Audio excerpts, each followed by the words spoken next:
ಶ್ರೀ ಗುರುಭ್ಯೋ ನಮಃ. ಹರಿ ಓಂ. ಶುದ್ಧಾನಂದೋರು ಸಂವಿದ್ವಿತಿ ಬಲಬಹುಲೌದಾರ್ಯ ವೀರ್ಯಾದಿದೇಹಂ ಚಿಂತಾ ಸಂತಾಪಲೇಪೋದ್ಭವ ಮೃತಿ ಮುಖರಾಶೇಷ ದೋಷಾತಿದೂರಂ ಸದ್ಭಿರ್ವೈರಾಗ್ಯ ಭಕ್ತಿ ಶ್ರುತಿಮತಿ ನಿಯತ ಧ್ಯಾನಜ ಜ್ಞಾನಯೋಗಾತ್ ಗಮ್ಯಂ ವಂದೇ ಮುಕುಂದಾಭಿಧಮಮಲಮಲಂ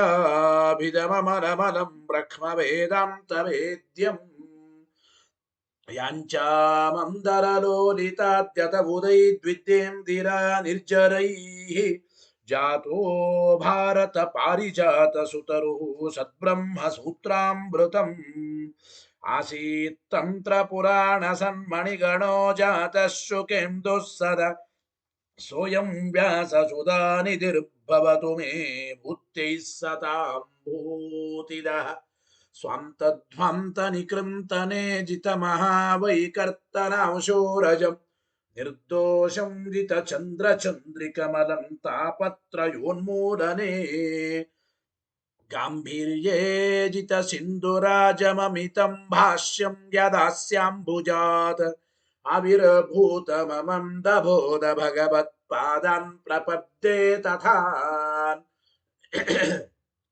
ಶ್ರೀಮದ್ವ ಸಂಸೇವನ ಲಬ್ಧ ಶುದ್ಧ ವಿದ್ಯಾಸುಧಾಂಬೋ ನಿಧಯೋ ಮಲಾಜೆ ಕೃಪಾಲವ ಪಂಕಜನಾಭ ತೀರ್ಥಾ ಕೃಪಾಲವಸ್ಯಾಂ ಮಯಿ ನಿತ್ಯಮೇಷಾಂ ಶ್ರೀಮದ್ರಮಾರಮಣ ಸದ್ಗಿರಿಪಾದ ಸಂಗಿ ವ್ಯಾಖ್ಯಾನಿನಾದ ದಲಿತಾಖಿಲ ದುಷ್ಟದರ್ಪಂ ದುರ್ವಾದಿವಾರಣ ವಿದಾರಣ ದಕ್ಷ ದೀಕ್ಷಂ ಅಕ್ಷೋಭ್ಯ ತೀರ್ಥ ಮೃಗರಾಜಮಹಂ ನಮಾಮಿ ಅಥ ತತ್ಕೃಪಯಾ ಬ್ರಹ್ಮಸೂತ್ರ ಭಾಷ್ಯಂ ಯಥಾಮತಿ ವ್ಯಾಕುರುವೆ ಶ್ರೀಮದಾನಂದ ತೀರ್ಥಾರ್ಯ ಮುಖ ನಿಶ್ರುತಂ ಗಂಗಾ ಸಂಗೇನ ನೈರ್ಮಲ್ಯಂ ರತ್ಯಾದ್ಭಿರ್ಲಭ್ಯತೆ ಯಥಾ ವಾಚೋ ವಿಶುದ್ಧಿ ಸಿದ್ಧ್ಯರ್ಥಂ ಸಂಗಮ್ಯಂತೆ ಗುರೋರ್ಗಿರಃ ಅಥ ಅವಿದ್ಯಾ ಪಟಲಪಿಹಿತ ನಯನೈಃ ಅನ್ಯೈಃ ಅನ್ಯಥಾ ವ್ಯಾಖ್ಯಾತಾನಿ ಬ್ರಹ್ಮಸೂತ್ರಾಣಿ ಯಥಾ ಬದ್ವ್ಯಾಚಿಖ್ಯಾಸು ಭಗವಾನಾಚಾರ್ಯವರ್ಯಃ ಪಾರೀಪ್ಸಿತ ಭಾಷ್ಯಸ್ಯ ಕೈವಲ್ಯಾಬ್ಧ್ಯಖಿಲ ಫಲ ಸಾಧನತಾದಿಸಿದ್ಧ್ಯರ್ಥಂ ನಿರಂತರಾಯ ಪರಿಸಮಾಪ್ತ್ಯಾದ್ಯರ್ಥಂಚ ನಾರಾಯಣ ನಮಸ್ಕಾರಂ ಗ್ರಥಯತಿ ಗ್ರಂಥಾರಂಭಂಚ ಪ್ರತಿಜಾನೀತೆ ನಾರಾಯಣಮಿತಿ ನಾರಾಯಣಂ ಗುಣೈಃ ಸರ್ವೈಃ ಉದೀರ್ಣಂ ದೋಷವರ್ಜಿತಂ ಧ್ಯೇಯಂ ಗಮ್ಯಂ ಗುಣೋಶ್ಚಾಪಿ ನತ್ವಾ ಸೂತ್ರಾರ್ಥ ಉಚ್ಯತೆ ಓಂ ಓಂ ಅಥಾತೋ ಬ್ರಹ್ಮ ಜಿಜ್ಞಾಸಾ ಓಂ ಶ್ರುತಿ ಕ್ಷೀರಾಬ್ಧಿಮಾಮಥ್ಯ ಧೀಮಂದರಮಹೀಭೃತ ಪ್ರಾಪ್ತ ನ್ಯಾಯಸುಧಾಯೇನ ತಂ ಜಯೀಂದ್ರಮಹಂ ಭಜೆ ಬುಧೈರಪಿ ಸುದುರ್ಬೋಧೆ ಗ್ರಂಥೆ ಯನ್ಮಮ ಸಾಹಸಂ ತತ್ಪಾರಯಂತು ನಿಪುಣಾಃ ಗುರುಪಾದರಜಕ್ಕಣಾಃ ಲೌಕಿಕ ಫಲಂ ಲಕ್ಷಣಾಮೃತದೋಹಿಣಿ ಗುರುವನುಗ್ರಹ ರೂಪಾಂತಾಂ ಕಾಮಧೇನುಮುಪಾಸ್ಮಹೇ ಮಧ್ವೋಕ್ತಿರ್ದ್ವಿನದಿ ಜಯಾರ್ಯ ಶುಭವಕ್ ಸೂರ್ಯಾತ್ಮಜ ಸಂಗಮೆ ವ್ಯಾಖ್ಯಾಸ್ತಾನಮೋ ವಿಧಾಯ ನೃಹರೆ ಪ್ರಾಪ್ಯ ಪ್ರಸಾದಂ ಪರಂ ಪ್ರಾಪುರುಜೆ ಕೃತಕೃತ್ಯತಾಂ ಗತಮಲಾ ವಿದ್ಯಾದಿರಾಜಾದಯೋ ಯೋಗೀಶಾ ಕೃಪಯಂತು ತೇ ಜಯ ಮುನೇರ್ಭಾವಸ್ಯ ಬೋಧಾಯ ಮೇ ಶುಕೇನ ಶಾಂತ್ಯಾದಿಷು ವಾङ्मयेषु ವ್ಯಾಸೇನ ಧೈರ್ಯಂ ಬುಧಿನೋಪಮೇಯಂ ಮನೋಜಜಿತ್ಯಾ ಮನಸಾಂ ನ್ಯೇಪತ್ಯ ರಘುತ್ತಮಾಖ್ಯಂ ಸ್ವಗುರುಂ ನಮಾಮಿ ನ ದಗ್ಧಂ ಯಸ್ಯ ಕೌಪೀನಂ ಅಗ್ನೌ ದತ್ತಮಪಿ ಸ್ಫುಟಂ ವೇದೌ ವ್ಯಾಸ ಗುರುಂ ನೌಮಿ ಶ್ರೀವೇದೇಶ ನಮಸ್ಕೃತಂ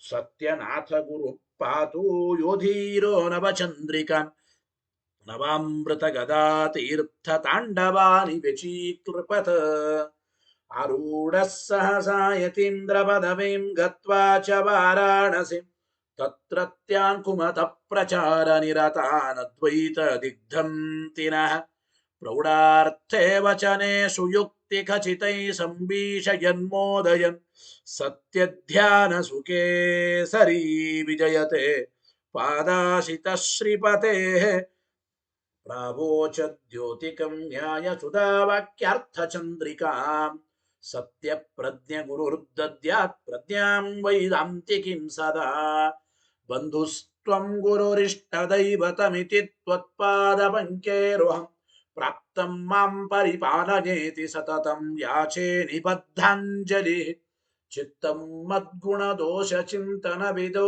ನೂನಂ ಮನಃ ಕ್ಮಾಕೃತಾಃ ಸತ್ಯಾಭಿಜ್ಞ ಗುರೋಸ್ತ್ವದಂಗ್ರಿಯುಗಲಂ ಹಿತ್ವಾ ನಮೇ ಸದ್ಗತಿ ಸತ್ಯಾಭಿಜ್ಞ ಕರಾಬ್ಜೋತ್ಥಾನ್ ಪಂಚಾಶದ್ವರ್ಷ ಪೂಜಕಾನ್ ಸತ್ಯ ಪ್ರಮೋದ ತೀರ್ಥಾರ್ಯಾನ್ ನೌಮಿನ್ಯಾಯ ಸುಧಾರತಾನ್ ವೇದೇಶ ಮುನಿ ಸತ್ಪಾದ ಸೇವಾ ಸಂಪ್ರಾಪ್ತ ವೈಭವಾನ್ ಯಾದವಾರ್ಯಾನ್ ವರಸುಧಾ ಟೀಕಾಕಾರಾನ್ ವಯಂ ನುಮಃ ಪೃಥ್ವೀ ಮಂಡಲ ಮಧ್ಯಸ್ಥಾಃ ಪೂರ್ಣಬೋಧ ಮತಾನುಗಾಃ ವೈಷ್ಣವಾ ವಿಷ್ಣು ಹೃದಯಾಃ ತಾನ್ನಮಸ್ಸೆ ಗುರುನ್ ಮಮ ಆಪಾದ ಮೌಲಿ ಪರ್ಯಂತಂ ಗುರುಣಾಮಾಕೃತಿಂ ಸ್ಮರೇತ್ ತೇನ ವಿಘ್ನಾಃ ಪ್ರಣಶ್ಯಂತಿ ಸಿದ್ಧ್ಯಂತಿ ಚ ಮನೋರಥಾಃ ಶುಭಾಂ ಧ್ಯಾಯಂತಿ ಯೇ ಕಾಮಾನ್ ಗುರುದೇವಃ ಪ್ರಸಾದಜಾನ್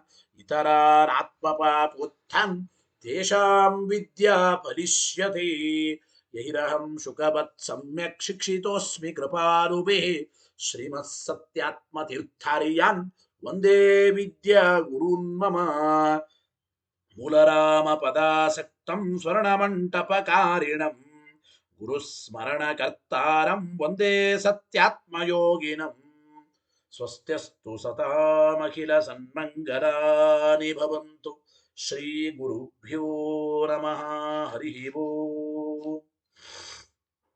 ನಾವು ನಿನ್ನೆಯ ತತ್ವಪ್ರಕಾಶಿಕಾ ಪಾಠದಲ್ಲಿ ಆನಂದಮಯ ಅಂಬಲ್ಲಿರತಕ್ಕಂತಹ ಮಯಟ್ಟೆಂಬ ಶಬ್ದಕ್ಕೆ ಸದ್ಯಕ್ಕೆ ನಾವು ವಿಕಾರ ಎಂಬ ಅರ್ಥವನ್ನ ವಿವಕ್ಷ ಮಾಡಿಲ್ಲ. ಕಿಂತು ಆನಂದಮಯ ಅಂದ್ರೆ ಪ್ರಚುರಾನಂದ ಉಳ್ಳವನು, ಪೂರ್ಣವಾದ ಆನಂದ ಉಳ್ಳವನು ಅಂತ ಅರ್ಥ ಮಾಡಿದ್ದೇವೆ.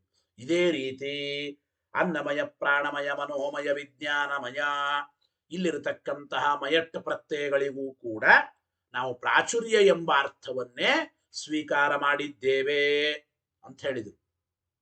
ಅದಕ್ಕೆ ಆ ವಿಚಾರವನ್ನೇ ಸಮರ್ಥನೆ ಮಾಡುತ್ತಾ ಈ ವಿಷಯವನ್ನು ಮುಂದುವರಿಸ್ತಾ ಹೇಳ್ತಾರೆ.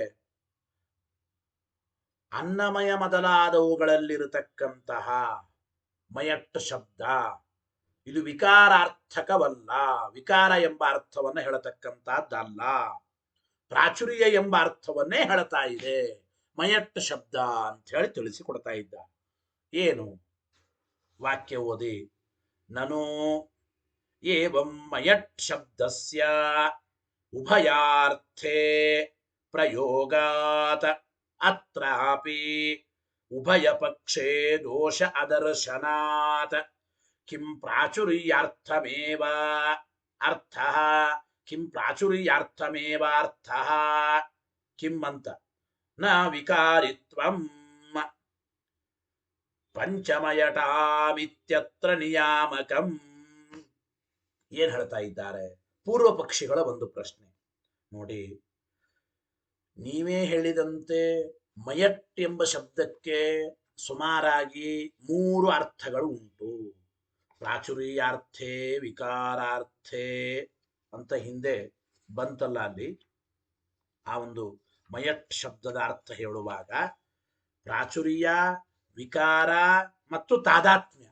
ತಾದಾತ್ಮ್ಯಾರ್ಥೇ ವಿಕಾರಾರ್ಥೇ ಪ್ರಾಚುರ್ಯಾರ್ಥೇ ಮಯಟ್ ತ್ರಿಧಾ. ಮಯಟ್ ಶಬ್ದಕ್ಕೆ ಪ್ರಾಚುರ್ಯ, ವಿಕಾರ ಎಂಬ 2 ಅರ್ಥಗಳು ಉಂಟು. 2 ಅರ್ಥಗಳಿದ್ದ ಮೇಲೆ ಪ್ರಕೃತದಲ್ಲಿಯೂ ಕೂಡ ಅನ್ನಮಯ ಮೊದಲಾದವುಗಳಲ್ಲಿ 2 ಅರ್ಥಗಳನ್ನು ಸ್ವೀಕಾರ ಮಾಡಬಹುದು ಹಾಗಾದರೆ ಎಂಬ ಮಾತನ್ನು ತಿಳಿಸಿಕೊಡ್ತಾ ಇದ್ದಾರೆ. ಅಂದರೆ ಪ್ರಕೃತದಲ್ಲಿಯೂ ಕೂಡ ಅನ್ನದ ವಿಕಾರವಾದ ದೇಹದಲ್ಲಿಯೂ ಕೂಡ ಅದ್ಯತ್ವ ಮತ್ತು ಆ ಚೈತನ್ಯದ ಸಮಾವೇಶ ಅಂದ್ರೆ ಅತೃತ್ವವನ್ನು ಹೊಂದಿಸಲಿಕ್ಕೆ ಬರುತ್ತದೆ. ಅಂತೂ ನೋಡಿ, ಅನ್ನಮಯ ಮೊದಲಾದವುಗಳಲ್ಲಿರುವ ಮಯಟ್ ಶಬ್ದಕ್ಕೆ ಪ್ರಾಚುರ್ಯ ವಿಕಾರ ಎಂಬ ಎರಡೂ ಅರ್ಥ ಹೇಳಲಿಕ್ಕೆ ಬರ್ತದೆ. ಹಾಗಾದ್ರೆ ಎರಡು ಅರ್ಥ ಹೇಳಿದ್ರು ಏನ್ ತೊಂದರೆ ಇಲ್ಲ, ದೋಷ ಇಲ್ಲ. ಅಂದ ಮೇಲೆ ನೀವು ಮಯಟ್ ಶಬ್ದಕ್ಕೆ ವಿಕಾರ ಎಂಬ ಅರ್ಥ ಹೇಳಬಾರದು, ಪ್ರಾಚುರ್ಯ ಎಂಬ ಅರ್ಥವನ್ನೇ ಹೇಳಬೇಕು ಅಂತ ಯಾತಕ್ಕಂತೀರಿ ಅಂತ ಪ್ರಶ್ನೆ. ನಾನು ಏವಂ ಮಯಟ್ ಶಬ್ದಸ್ಯ ಉಭಯಾರ್ಥೆ, ಮಯಟ್ ಎಂಬ ಶಬ್ದಕ್ಕೆ ಎರಡೂ ಅರ್ಥಗಳು ಉಂಟು ಅಂತ ಆದಮೇಲೆ, ಮಯಟ್ ಶಬ್ದಕ್ಕೆ ಎರಡೂ ಅರ್ಥಗಳಲ್ಲಿ ಪ್ರಯೋಗ ಇದೆ ಅಂತಂದ್ಮೇಲೆ ಉಭಯಾರ್ಥೇ ಪ್ರಯೋಗಾತ ಅತ್ರಾಪಿ ಉಭಯ ಪಕ್ಷೇ ದೋಷ ಅದರ್ಶನಾತ, ಇಲ್ಲಿಯೂ ಕೂಡ ಅಂದ್ರೆ ಅನ್ನದ ವಿಕಾರವುಳ್ಳ ದೇಹ ಅಂತ ಅರ್ಥ ಮಾಡಬಹುದು. ಜೊತೆಗೆ ಪರಮಾತ್ಮನಲ್ಲಿ ಹೇಳುವಾಗ ಸರ್ವಭೂತೈ ಅದ್ಯಮಾನ, ಎರಡು ಅರ್ಥವನ್ನು ಹೇಳ್ತೇವೆ, ಹೊಂದಿಸಲಿಕ್ಕೆ ಬರುತ್ತದೆ. ಅಂದ ಮೇಲೆ ಇಲ್ಲಿರತಕ್ಕಂತಹ 5 ಮಯಟ್ ಪ್ರತ್ಯಯಗಳಿಗೆ, ಅನ್ನಮಯ, ಪ್ರಾಣಮಯ, ಮನೋಮಯ, ವಿಜ್ಞಾನಮಯ, ಆನಂದಮಯ, 5 ಮಯಟ್ ಪ್ರತ್ಯಯಗಳಿಗೂ ಪ್ರಾಚುರ್ಯ ಎಂಬ ಅರ್ಥವೇ ಉಂಟು, ವಿಕಾರ ಎಂಬ ಅರ್ಥ ಹೇಳಬಾರದು ಅಂಬೋದಕ್ಕೆ ನಿಯಾಮಕ ಏನ್ರಿ? ನೀವೇ ಹೇಳಿದ್ದೀರಿ. ವಿಕಾರ ಪ್ರಾಚುರ್ಯ ಎರಡು ಅರ್ಥದಲ್ಲಿಯೂ ಮಯಟ್ ಶಬ್ದ ಇದೆ, ಎರಡು ಅರ್ಥವನ್ನು ಸ್ವೀಕಾರ ಮಾಡೋಣ. ಹಾಗಾದ್ರೆ ವಿಕಾರ ಎಂಬ ಅರ್ಥವನ್ನು ಸ್ವೀಕಾರ ಮಾಡಬಾರದು, ಪ್ರಾಚುರ್ಯ ಎಂಬ ಅರ್ಥವನ್ನು ಹೇಳಬೇಕು ಅಂತ ಇದ್ದೀರಿ. ಯಾತಕ್ಕೆ ಹಾಗೆ ಹೇಳ್ತೀರಿ ನೋಡಿ. ಪಂಚಮಯಟಾಂ 5 ಮಯಟ್ ಶಬ್ದಗಳಿಗೂ ಕೂಡ ನ ವಿಕಾರಿತ್ವಂ ಪ್ರಾಚುರ್ಯಮೇವ ಅರ್ಥ ಇದು ಕಿಂ ನಿಯಾಮಕಂ, ಹಿಂಗೆ ಹೇಳೋದಕ್ಕೆ ನಿಯಾಮಕ ಏನು? ಪ್ರಾಚುರ್ಯ ಎಂಬ ಅರ್ಥವನ್ನೇ ಹೇಳಬೇಕೆಂಬೋ ನಿಮ್ಮ ಪಕ್ಷಕ್ಕೆ ಏನು ನಿಯಾಮಕ ಅಂತ ಪ್ರಶ್ನೆ ಮಾಡ್ತಾ ಇದ್ದ. ಗೊತ್ತಾಯ್ತೋ ಇಲ್ಲ? ಆಮೇಲೆ ಅನ್ನಮಯಾದಿ ಪಂಚಾನಾಂ ಬ್ರಹ್ಮತ ಅಭ್ಯುಪಗತೌ ಏಕಮೇವ ದ್ವಿತೀಯಂ ಇತ್ಯಾದಿ ಶ್ರುತಿ ವಿರೋಧಶ್ಚ ಸ್ಯಾತ್. ಇನ್ನೊಂದು ಪ್ರಶ್ನೆ, ಈಗ ನಿಮ್ಮ ಪ್ರಕಾರ ಅನ್ನಮಯಾದಿ 5ಗಳಿಗೂ ಕೂಡ ಅವು ಬ್ರಹ್ಮ, ಅನ್ನಮಯ ಅಂದ್ರೆ ಬ್ರಹ್ಮ, ಪ್ರಾಣಮಯ, ಮನೋಮಯ, ವಿಜ್ಞಾನಮಯ, ಆನಂದಮಯ, ಅನ್ನಮಯಾದಿ 5ಕ್ಕೂ ಅವು ಬ್ರಹ್ಮವೇ. ಅಂದರೆ ಅನ್ನಮಯಾದಿ ಪಂಚಗಳಿಗೂ ಬ್ರಹ್ಮತ್ವವನ್ನು ಒಪ್ಪಿಬಿಟ್ರೆ ವಿರೋಧ ಬರುತ್ತದಲ್ಲ ಅಂತ ಪ್ರಶ್ನೆ. ಅಂದ್ರೆ ಅಭಿಪ್ರಾಯ, ಅನ್ನಮಯ ಅಂಬೋದು ಒಂದು ಬ್ರಹ್ಮ, ಪ್ರಾಣಮಯ, ಮನೋಮಯ, ವಿಜ್ಞಾನಮಯ ಅಂಬೋದು ಬ್ರಹ್ಮಗಳು ಅಂತ ಅಂದುಬಿಟ್ರೆ ಅನೇಕ ಬ್ರಹ್ಮಗಳು ಇದ್ದಂಗೆ ಆಯಿತು. ಅನ್ನಮಯ ಬ್ರಹ್ಮ ಒಬ್ಬ, ವಿಜ್ಞಾನಮಯ, ಮನೋಮಯ, ಪ್ರಾಣಮಯ, ಆನಂದಮಯ ಬ್ರಹ್ಮ, ಒಟ್ಟು 5 ಬ್ರಹ್ಮರಾದರು. ಅಂದ್ರೆ ಅನ್ನಮಯಾದಿ 5ಗಳಿಗೂ ಬ್ರಹ್ಮನೇ ಅಂತ ಅರ್ಥ ಒಪ್ಪಿಬಿಟ್ಟರೆ ಅನ್ನಮಯಾದಿ 5 ಬ್ರಹ್ಮರಾದರು. ಅಂದ ಮೇಲೆ ಏಕಮೇವಾ ದ್ವಿತೀಯಂ ಬ್ರಹ್ಮ ಎಂಬ ಶ್ರುತಿಯ ವಿರೋಧ ಬರುತ್ತದಲ್ಲ. ಯಾಕೆ ಅಂದ್ರೆ ಏಕಮೇವಾ ಬ್ರಹ್ಮ ಎಂಬ ಶ್ರುತಿ ಏನ್ ಹೇಳ್ತದೆ? ಒಬ್ಬನೇ ಬ್ರಹ್ಮ ಇರೋದು, ಎರಡನೇ ಬ್ರಹ್ಮ ಇಲ್ಲವೇ ಇಲ್ಲ, ಅವನು ಅದ್ವಿತೀಯ, ದ್ವಿತೀಯ ವಸ್ತು ರಹಿತ, ಎರಡನೇ ಬ್ರಹ್ಮನೇ ಇಲ್ಲ ಅಂತ ಅಲ್ಲಿ ಹೇಳಿಗೆತಾರೆ. ನೀವು ಅನ್ನಮಯಾದಿ 5 ಬ್ರಹ್ಮರಿದ್ದಾರೆ ಅಂತ ನೀವು ಹೇಳಿಬಿಟ್ರೆ ಅನ್ನಮಯಾದಿ 5ಗಳಿಗೂ ಕೂಡ ಬ್ರಹ್ಮತ್ವವನ್ನೇ ಸ್ವೀಕಾರ ಮಾಡಿದರೆ ಏಕಮೇವಾದ್ವಿತೀಯಂ ಬ್ರಹ್ಮ ಎಂಬ ಶ್ರುತಿಯ ವಿರೋಧ ಬರುತ್ತದಲ್ಲ. ಇನ್ನೊಂದು ಪ್ರಶ್ನೆ, ಒಟ್ಟು ಪೂರ್ವ ಪಕ್ಷಗಳು 2 ಪ್ರಶ್ನೆ ಮಾಡಿದಂಗಾಯಿತು. ಮಯಟ್ ಶಬ್ದಕ್ಕೆ ವಿಕಾರ ಪ್ರಾಚುರ್ಯ ಎರಡೂ ಅರ್ಥಗಳಿದ್ದಾಗ, ಎರಡೂ ಅರ್ಥಗಳು ಹೇಳಲಿಕ್ಕೆ ಬರ್ತಾ ಇರುವಾಗ ಅನ್ನಮಯಾದಿ 5 ಕಡೆಗೂ ಕೂಡ ಪ್ರಾಚುರ್ಯ ಎಂಬ ಅರ್ಥವನ್ನೇ ಹೇಳಬೇಕು, ವಿಕಾರ ಎಂಬ ಅರ್ಥವನ್ನು ಹೇಳಬಾರದು ಅಂಬೋದಕ್ಕೆ ನಿಯಾಮಕ ಏನು? ಒಂದು ಪ್ರಶ್ನೆ. ಎರಡನೇ ಪ್ರಶ್ನೆ, ಅನ್ನಮಯಾದಿ 5ಗಳು ಕೂಡ ಬ್ರಹ್ಮಗಳೇ ಅಂತ ಒಪ್ಪಿಬಿಟ್ರೆ 5 ಬ್ರಹ್ಮರನ್ನು ಹೇಳದಂಗಾಯಿತು, ಏಕಮೇವಾದ್ವಿತೀಯಂ ಬ್ರಹ್ಮ ಎಂಬ ಶ್ರುತಿಯ ವಿರೋಧ ಬರುತ್ತದೆ. ಏಕಮೇವಾದ್ವಿತೀಯಂ ಬ್ರಹ್ಮ ಎಂಬ ಶ್ರುತಿಯಲ್ಲಿ ಇರೋದು ಒಬ್ಬನೇ ಬ್ರಹ್ಮ, ಎರಡನೇ ಬ್ರಹ್ಮ ಇಲ್ಲವೇ ಇಲ್ಲ ಅಂತ ಹೇಳ್ತಾ ಇದ್ದಾರೆ, ಏನ್ ಮಾಡಬೇಕು? ಹೀಗೆ 2 ಪ್ರಶ್ನೆ ಬಂದರೆ ಗೊತ್ತಾಯ್ತಾ? ಅನ್ನಮಯಾದಿ ಪಂಚಾನಾಂ ಬ್ರಹ್ಮತ ಅಭ್ಯುಪಗತವು ಏಕಮೇವಾದ್ವಿತೀಯಂ ಇತ್ಯಾದಿ ಶ್ರುತಿ ವಿರೋಧಶ್ಚ ಸ್ಯಾತ್ ಇತ್ಯತಃ ಆಹ ಏನ್ನಮಿತಿ. ಆಚಾರ್ಯರು ಭಾಷ್ಯದಲ್ಲಿ ಉತ್ತರ ಕೊಡ್ತಾ ಇದ್ದಾರೆ. ಭಾಷ್ಯವಾಕ್ಯ ಹೇಳಿ ಅರ್ಥ ತಿಳಿಯೋಣ. ಏನ್ನಂ ಬ್ರಹ್ಮೋಪಾಸತೆ ಇತ್ಯಾದಿ ಬ್ರಹ್ಮ ಶಬ್ದಾತ್ ಬಹುರೂಪತ್ವಾಚ್ಚ ನ ವಿಕಾರಿತ್ವಂ ಅವಿರೋಧಶ್ಚ.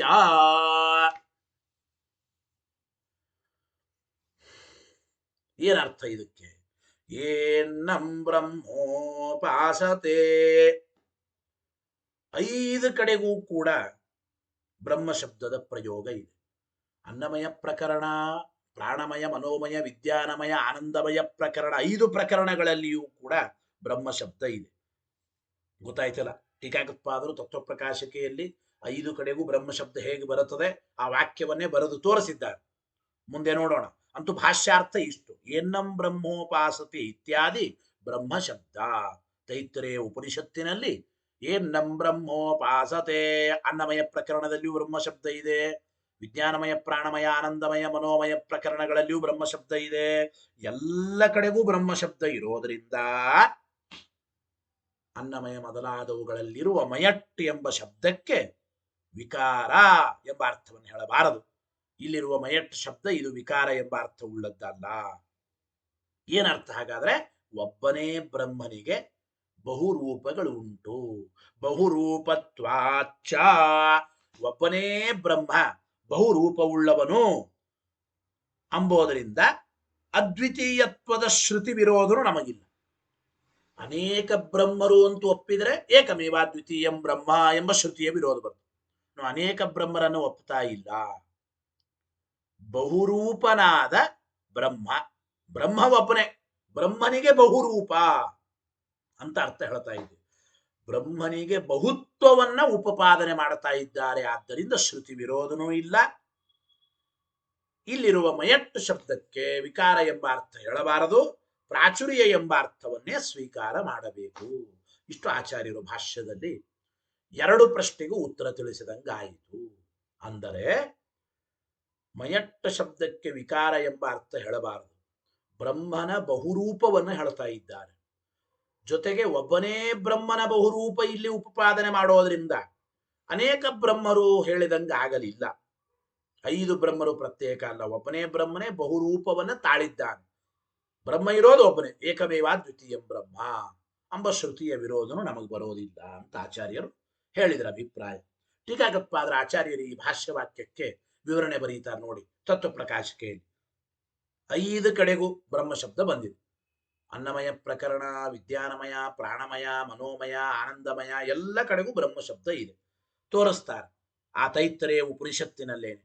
ಏನಂ ಬ್ರಹ್ಮೋಪಾಸತೆ, ಯಾರು ಅನ್ನಂ ಬ್ರಹ್ಮ ಇತ್ಯುಪಾಸತೆ, ಅನ್ನವನ್ನ ಬ್ರಹ್ಮ ಅಂತ ಉಪಾಸನೆ ಮಾಡುತ್ತಾರೆ ಅವರಿಗೆ ಇಂತಹ ಮಹಾಫಲ ಆಗುತ್ತದೆ. ಅಲ್ಲಿ ಮುಂದೆ ಹೇಳ್ತಾ ಇದ್ದಾರೆ ತೈತ್ತರೀಯ ಉಪನಿಷತ್ತಿನ ಅನ್ನಮಯ ಪ್ರಕರಣದಲ್ಲಿ ಬ್ರಹ್ಮ ಶಬ್ದದ ಪ್ರಯೋಗ. ಎರಡನೇದಾಗಿ ಪ್ರಾಣಮಯ ಪ್ರಕರಣದಲ್ಲಿ ಅಲ್ಲೇ ತೈತ್ತರೀಯ ಮುಂದೆ ಬರುತ್ತದೆ. ಯೇ ಪ್ರಾಣಂ ಬ್ರಹ್ಮೋಪಾಸತೆ, ಯಾರು ಪ್ರಾಣನನ್ನ ಬ್ರಹ್ಮ ಅಂತ ಉಪಾಸನೆ ಮಾಡುತ್ತಾರೆ ಅವರಿಗೆ ಇಂತಹ ಫಲ. ಪ್ರಾಣಮಯ ಪ್ರಕರಣದಲ್ಲಿಯೂ ಬ್ರಹ್ಮ ಶಬ್ದದ ಪ್ರಯೋಗ ಇದೆ. ಆನಂದಮಯ ಪ್ರಕರಣದಲ್ಲಿ ಆನಂದಂ ಬ್ರಹ್ಮಣೋ ವಿದ್ವಾನ್ ಬ್ರಹ್ಮ ಶಬ್ದದ ಪ್ರಯೋಗ ಇದೆ ಆನಂದಮಯ ಪ್ರಕರಣದಲ್ಲಿಯೂ ಕೂಡ. ಆಮೇಲೆ ವಿಜ್ಞಾನಂ ಬ್ರಹ್ಮಚೇದ್ವೇದ, ವಿಜ್ಞಾನಮಯ ಪ್ರಕರಣದಲ್ಲಿ ಬ್ರಹ್ಮ ಶಬ್ದದ ಪ್ರಯೋಗ. ಆಮೇಲೆ ಅಸ್ತಿ ಬ್ರಹ್ಮೇತಿ ಚೇದ್ವೇದ, ಮನೋಮಯ ಪ್ರಕರಣದಲ್ಲಿ ಮನೋ ಬ್ರಹ್ಮೇತಿ ವ್ಯಜಾನಾತ್ ಅಂತೆಲ್ಲ ಬರುತ್ತದೆ. ಇರಲಿ, ಅಂತೂ ಈ ರೀತಿ ಇತ್ಯನ್ನಮಯಾದೀನ್ ಪ್ರತಿ ಉದಾರುತ ಶ್ಲೋಕೇಶು, ಅನ್ನಮಯಾದಿಗಳನ್ನ ಕುರಿತು ಉದಾಹರಣೆ ಮಾಡುವ ಆ ಶ್ಲೋಕಗಳಲ್ಲಿ ತೈತ್ರೇಯ ಉಪನಿಷತ್ತಿನ ವಾಕ್ಯಗಳಲ್ಲಿ ತದ್ವಿಷಯತ್ವೇನ ಅನ್ನಮಯ, ಪ್ರಾಣಮಯ, ಮನೋಮಯ, ವಿಜ್ಞಾನಮಯ ಇವುಗಳಿಗೆಲ್ಲ ವಿಷಯ ಅಂತ ಹೇಳಲ್ಪಟ್ಟವನು ಯಾರೋ, ಎಲ್ಲ ಅನ್ನಮಯಾದಿಗಳಿಗೆ ವಿಷಯತ್ವೇನ ಬ್ರಹ್ಮ ಶಬ್ದ ಶ್ರವಣಾತ್, ಬ್ರಹ್ಮ ಶಬ್ದದ ಶ್ರುತವಾಗುವುದರಿಂದ, ಬ್ರಹ್ಮ ಶಬ್ದವೇ ಶ್ರುತವಾಗುವುದರಿಂದ ಉಭಯಥಾಪಿ ಸಂಭವತಾ ಮಯಟಾಂ. ಹೌದು, ಮಯಟ್ ಶಬ್ದಕ್ಕೆ 2 ಅರ್ಥಗಳನ್ನು ಹೇಳಬಹುದು, ವಿಕಾರ ಪ್ರಾಚುರ್ಯ 2 ಅರ್ಥ ಹೇಳೋದಿದ್ದರೂ ಕೂಡ ಉಭಯಥಾಪಿ ಸಂಭವತಾಂ ಮಯಟಾಂ ಅನನ್ಯಥಾ ಸಿದ್ಧ, ಅನನ್ಯಥಾ ಸಿದ್ಧವಾದ ತತ್ಸಮಭಿವ್ಯಾಹಾರಾತ್, ಎಲ್ಲ ಕಡೆಗೂ ಬ್ರಹ್ಮ ಶಬ್ದದ ಪ್ರಯೋಗ ಇರೋದ್ರಿಂದ ಆ ಸಮಭಿವ್ಯಾಹಾರಾತ್ ನ ವಿಕಾರಿತ್ವಮರ್ಥ, ಇಲ್ಲಿರುವ ಮಯಟ್ ಶಬ್ದಕ್ಕೆ ವಿಕಾರ ಎಂಬ ಅರ್ಥ ಹೇಳಬಾರದು. ಅಪಿತು ಪ್ರಾಚುರ್ಯಮೇವ ಇತಿ ನಿಶ್ಚೀಯತೆ ಎಂಬ ಮಾತನ್ನ ಹೇಳ್ತಾ ಇದ್ದಾರೆ. ಗೊತ್ತಾಯಿತೋ ಇಲ್ಲೋ? ಅನ್ನಮಯಾದಿ 5 ಪ್ರಕರಣಗಳಲ್ಲಿಯೂ ಕೂಡ ಬ್ರಹ್ಮ ಶಬ್ದದ ಪ್ರಯೋಗ ಇರೋದರಿಂದ, ಗೊತ್ತಾಯಿತೋ ಇಲ್ಲೋ?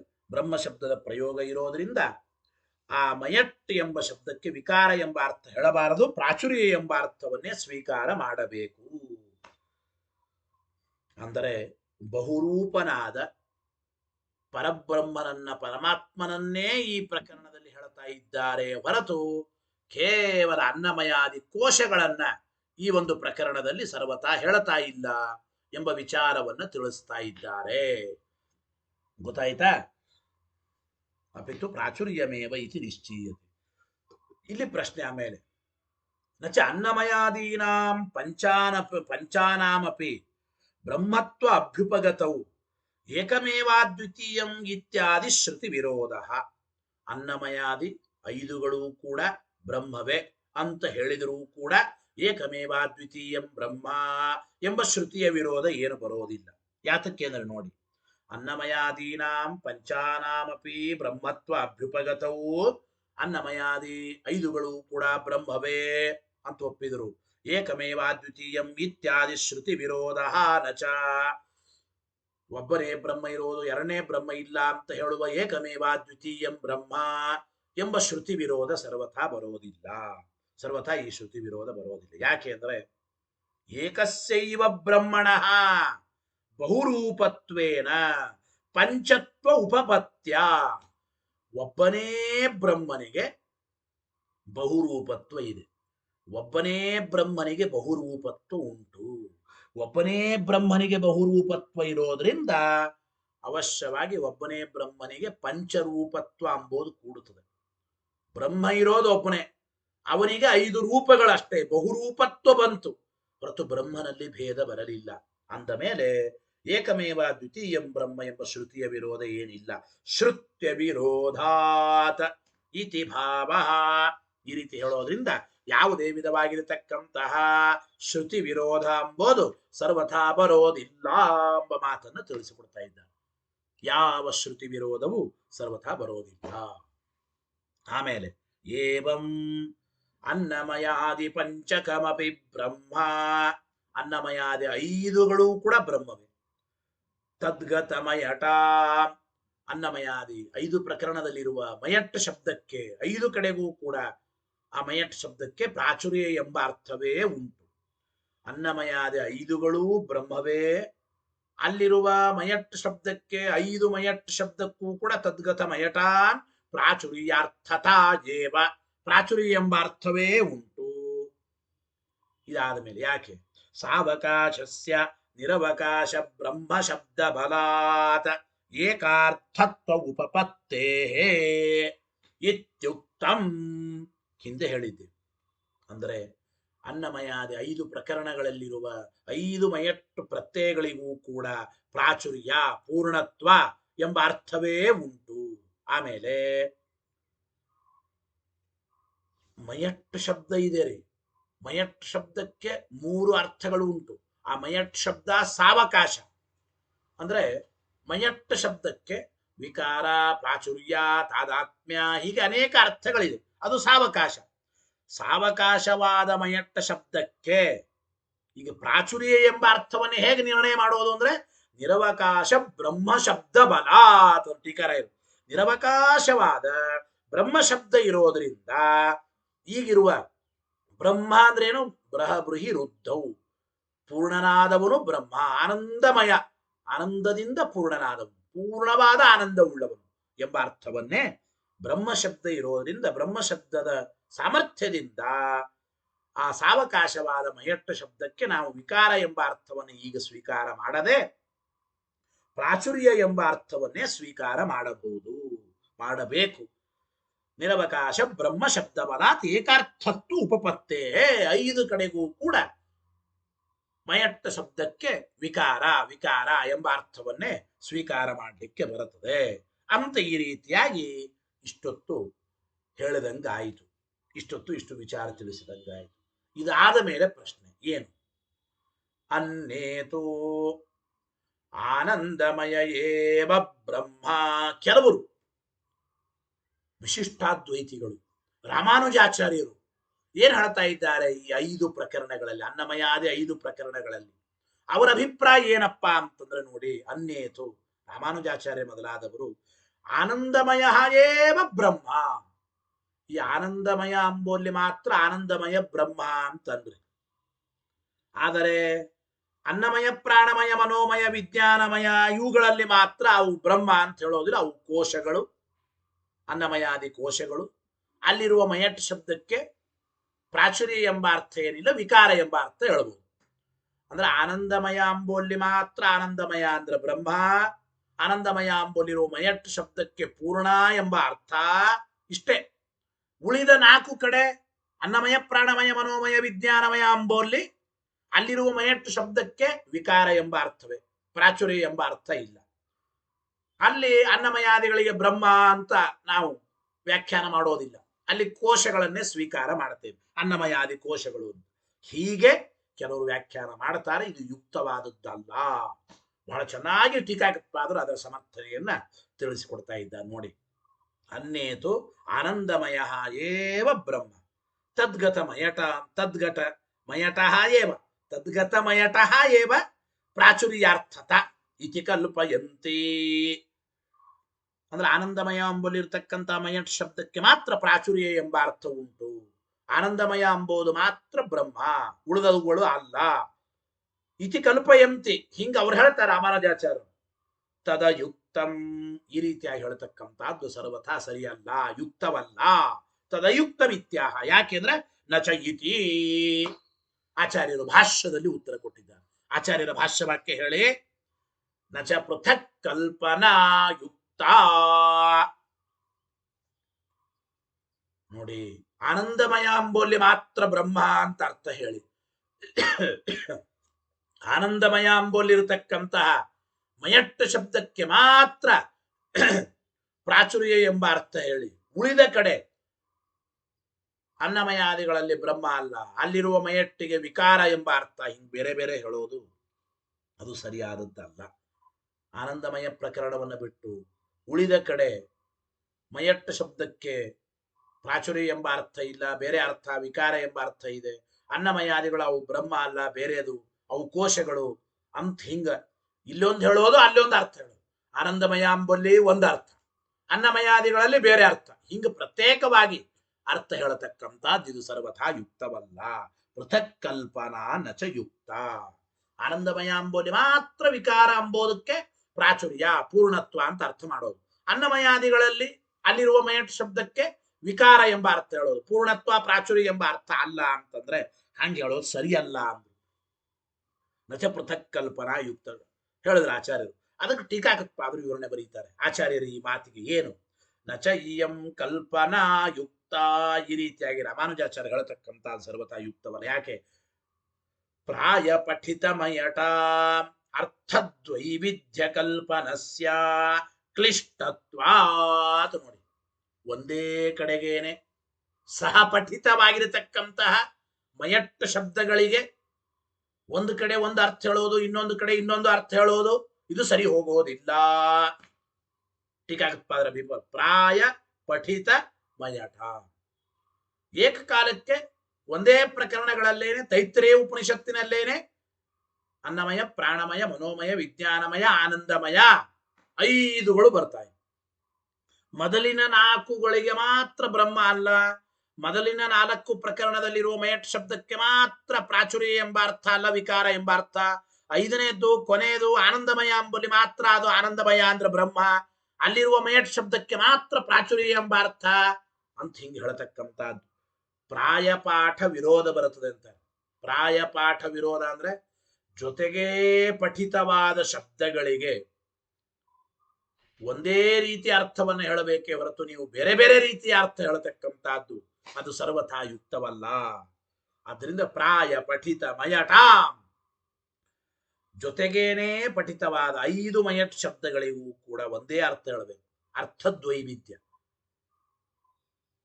ಒಂದೇ ಕಡೆಗೆ ಪಠಿತವಾದ ಮಯಟ್ ಶಬ್ದಕ್ಕೆ ಒಂದು ಕಡೆ ವಿಕಾರ, ಇನ್ನೊಂದು ಪ್ರಕರಣದಲ್ಲಿ ಅದಕ್ಕೆ ಪ್ರಾಚುರ್ಯ ಅಂತ ಹೀಗೆಲ್ಲ ಅರ್ಥ ಹೇಳತಕ್ಕಂಥದ್ದು ಸರ್ವಥಾ ಅರ್ಥದ್ವೈವಿಧ್ಯ ಕಲ್ಪನೆ ಮಾಡತಕ್ಕಂಥದ್ದು. ಇದು ಕ್ಲಿಷ್ಟಕರ, ಕಠಿಣ, ಇದು ಮಾಡಬಾರದು, ಕ್ಲಿಷ್ಟತ್ವ.